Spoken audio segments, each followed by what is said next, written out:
Our second step in activating your brand is to drive intent to try. Intent to try is simply another way of saying willingness to consider working with you. And you will know you have achieved an increase in intent to try when the number of phone calls and emails from right fit clients asking for your help goes up. And the number of people you can have a contracting conversation with also goes up.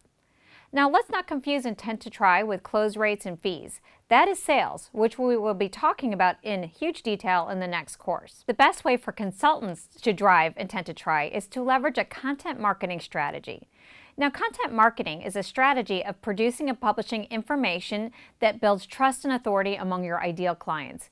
Now, we discussed previously that your intellectual property is a powerful way to manifest your brand, but when you actively use your intellectual property to build relationships with prospects, you are actually doing content marketing.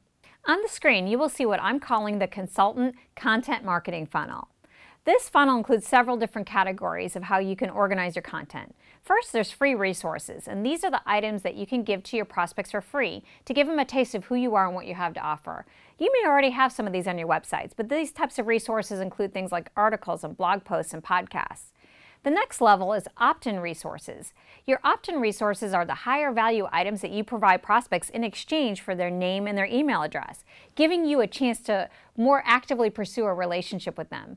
Your newsletter could be an opt-in, but you might want to create other things like a special white paper or report or an assessment or a downloadable booklet.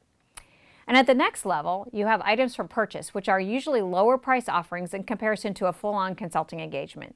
These lower price things could be booklets, ebooks, print books, a teleconference series, a webinar series, and depending on how you create your sales funnel, it could include a low-cost training event in this category. And then finally, there's Engage. This is how you leverage your content as part of your full-on consulting services. These are your core products and services. It can include a mentoring program, a coaching engagement, a training program, a development, an assessment project, a consulting assignment. This section of the funnel is the finish line. It's where you want your prospects to ultimately end up. To create your funnel, first refer to your client archetypes when creating content to make sure that whatever you create is perceived as high value. And make sure all of the stages of the funnel align with one another and reinforce your brand.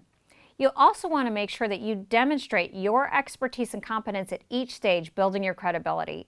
It is important to offer real value in each piece, even your free or low-cost offerings. This will both whet your prospect's appetite for more and demonstrate that you are someone who will deliver on your promises. And don't forget, at each stage, make sure you provide an actionable next step. So calls to action should give prospects a very specific direction on how to take the next step with you. So your newsletter, for example, you want to offer readers a way to get in touch with you to learn more or to engage with you in your services on a particular topic. And your final call to action at the end of the engage phase should be more work with you or a referral to someone else. So now go ahead and download the worksheet that goes along with this video. In it, you'll find a section to help you brainstorm some ideas for your funnel. And also check out another video from Dan Whedon, who's become prolific in his content marketing. And when you're done, join me in the following video on increasing your current client's intent to repeat and recommend.